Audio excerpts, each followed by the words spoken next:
প্রিয় দর্শক, জামাতের নেতা অ্যাডভোকেট শিশির মনির যিনি বলেছিলেন যে রোজা এবং পূজা সমান, তিনি আবার তারেক রহমান সম্পর্কে একটি মন্তব্য করেছেন যে তারেক রহমানের জায়গা হলে কোনো কিছু তোয়াক্কা না করে উনি দেশে চলে আসতেন। উনি তো তারেক রহমানের মতো না, তারেক রহমানের মতো কোনো পরিবারে উনি জন্মগ্রহণ করেননি। সো ওনার পক্ষে এরকম বলা স্বাভাবিক। তারেক রহমানের জায়গায় হলে উনি আসলে কি করতেন, তারেক রহমানের মতোই করতেন, ঠিক আছে। এবং যে বলে রোজা এবং পূজা সমান, তার আসলে বুদ্ধি কতটা আছে, সেটা বিচার বুদ্ধির ক্ষমতা কতটা আছে, যদিও ওনারা জামাত ইসলাম সব কিছুতেই ইসলামকে টেনে আনে এবং ইসলামের দোহাই দিয়ে ওনারা আসলে ভোট চায়, সেরকম মাঠে আমরা দেখতে পাচ্ছি।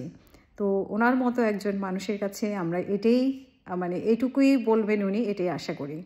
উনি বাস্তবতার প্রেক্ষিতে কথা বলেননি, বাস্তবতার নিরীক্ষে দাঁড়িয়ে উনি যদি বলতেন তাহলে এই কথাটা উনি বলতেন না। একজন রাজনীতিবিদ হিসেবে উনি কথা বলতেন আর একটু গঠনমূলক কথা বলতেন। তো ওনার জায়গা থেকে উনি এরকম কথাই বলবেন, এটাই স্বাভাবিক। এবং তারেক রহমানের সম্পর্কে এরকম মন্তব্য করা, সেটা ওনার উচিত হয়নি। তারেক রহমানের জায়গাটা অনেক কঠিন, কারণ তারেক রহমান একটি দলের প্রধান এবং জিয়া পরিবারের এই মুহূর্তে একমাত্র হাল ধরার ব্যক্তি হচ্ছেন তারেক রহমান, বিএনপির ভারপ্রাপ্ত চেয়ারম্যান তারেক রহমান। ওনার জীবনের নিরাপত্তা অবশ্যই প্রয়োজন আছে, ওনার জীবনের নিরাপত্তা প্রয়োজন আছে, কারণ ওনার একটা ভাই এখন নেই দুনিয়াতে এবং মা অসুস্থ। সো ওনাকে অনেক কিছু চিন্তা করতে হবে, ওনাকে দলের কথা চিন্তা করতে হবে, নিজের নিরাপত্তার কথা চিন্তা করতে হবে। উনি শিশির মনিরের মতো এরকম কোনো একজন নেতা না, যে সাধারণ নেতা না, যে উনি কোনো কিছু তোয়াক্কা না করেই চলে আসবেন। সো উনি যেটি প্রকাশ করেছেন, এর পিছনে অনেক বড় একটা ষড়যন্ত্র আছে। যেমন বিএনপি যেমন একটা চক্রান্তের মুখে পড়েছে, চক্রান্তের শিকার, তেমনি তারেক রহমান সেই চক্রান্তের মূল শিকার। এবং তারেক রহমানের দেশে আসাটা নিরাপদ না, এটাই উনি বোঝানোর চেষ্টা করেছেন। এবং এখানে একটা যে চক্র জড়িত, সেখানে সরকার, তারপরে সেনাবাহিনীকেও বলা হচ্ছে, তারপরে পাশের দেশ আমেরিকা, সব কিছুকেই মিলিয়ে একটা ষড়যন্ত্রের মধ্যে পড়ে গেছেন। সেই ষড়যন্ত্র থেকে ইচ্ছে করলেই উনি বের হয়ে আসতে পারেন না, এবং বের হয়ে এসে উনি ওনার মাকে দেখতে পারেন না, এটাই বাস্তবতা। সো বাস্তবধর্মী কথা না বলে এরকম আবেগধর্মী কথা দিয়ে তো জীবন চলে হয়তো, কিন্তু রাজনীতি চলে না। এটাই শিশির মনিরকে বুঝতে হবে আগে, তারপরে মন্তব্য করতে হবে।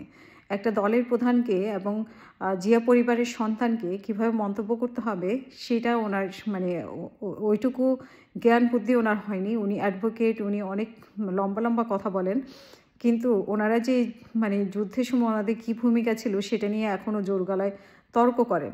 যদিও তর্ক করার মতো ওনাদের অবস্থান নাই, কিন্তু তারপরে উনি বলেন যে ওনার তখন জন্ম হয়নি, কিন্তু সেই দলটি কিন্তু আপনি করেন। যুদ্ধের সময় যে দলটিকে যুদ্ধ অপরাধী বলা হয়, এবং সেই দলটি কী করেছে এটা সবাই জানে, এবং সেই দলের নেতারাও কিন্তু স্বীকার করে যুদ্ধের সময় তাদের কী কর্মকাণ্ড ছিল, কিন্তু সেই দলের নেতা হয়ে তিনি ওইটাকে স্বীকার করতে চান না। সো ওনার মতো একটা বিবেকহীন এবং রাজনীতিবিদ হিসেবেও উনি খুব যে শক্ত রাজনীতি বক্তব্য রাখেন তা কিন্তু না। উনি আবেগঘন বক্তব্য রাখেন এবং চমকপ্রদ বক্তব্য রাখেন, শুধুমাত্র নির্বাচনকে হাতিয়ার হিসেবে, ইসলামকে হাতিয়ার হিসেবে ব্যবহার করে নির্বাচনী মাঠ গরম করার জন্য কথা বলেন। কিন্তু ওনার আরেকটু গঠনমূলক চিন্তা করা উচিত, গঠনমূলক কথা বলা উচিত, তাহলে আমার মনে হয় যে ওনার রাজনৈতিক বিচক্ষণতা প্রকাশ পায়। উনি যে মন্তব্য করেছেন তারেক জিয়া সম্পর্কে, এটা খুবই হালকা একটি বিষয়, হালকা একটি মন্তব্য, যেটা ওনার কাছ থেকে আমরা আশা করিনি একজন অ্যাডভোকেট হিসেবে, একটি দলের একজন লিডার হিসেবে। সো উনি ভবিষ্যতে অবশ্যই আরও সচেতন হয়ে মন্তব্য করবেন।